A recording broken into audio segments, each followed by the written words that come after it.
The FBI team and our law enforcement partners here are also reviewing hundreds of hours of surveillance and other video from both the French Quarter and other locations.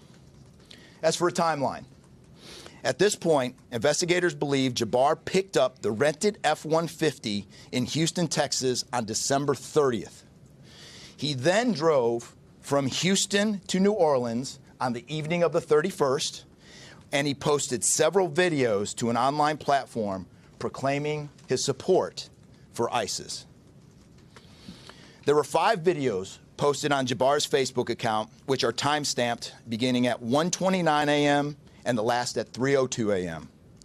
In the first video, Jabbar explains he originally planned to harm his family and friends, but was concerned the news headlines would not focus on the, quote, war between the believers and the disbelievers, end quote. Additionally, he stated he had joined ISIS before this summer. He also provided a will and testament.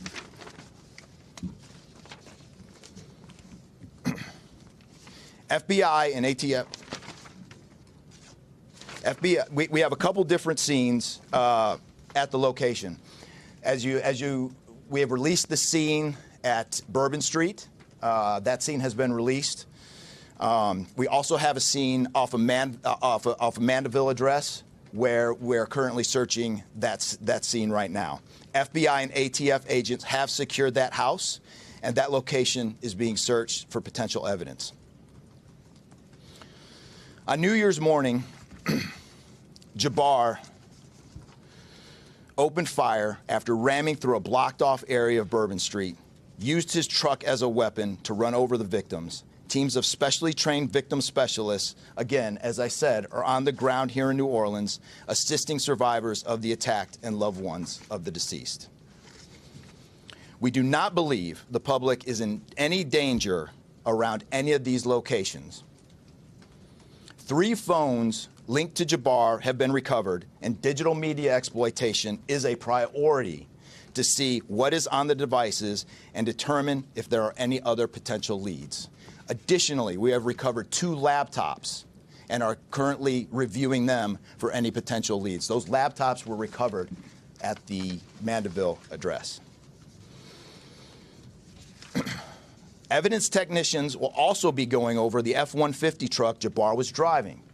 As you know, we recovered an ISIS flag from the back of the vehicle. Jabbar declared his support for the terrorist group on social media, as I stated before, as he made his way to New Orleans.